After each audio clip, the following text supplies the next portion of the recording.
If you're trying to build or rebuild credit in 2025, Chime Credit Builder can be a solid starter tool.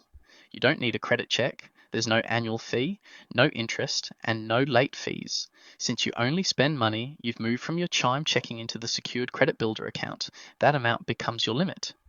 Chime reports payments to all 3 major bureaus, and features like safer credit building help ensure on-time payments. Because there's no preset limit, Chime doesn't report utilization, avoiding the common high utilization penalty traditional cards can trigger. Downsides. It's a secured card with no rewards or cashback. There's no upgrade path to an unsecured card, and you must manage deposits to avoid being unable to make payments. Real-world reviews are mixed but useful. Some users report fast credit score increases within a few months of consistent use.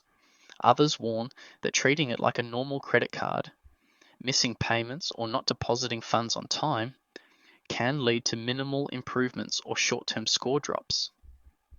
Chime Credit Builder is great for beginners or credit rebuilders who want a simple, fee-free way to build history. But if you want rewards, higher limits, or an unsecured upgrade, you'll need another card once your credit strengthens.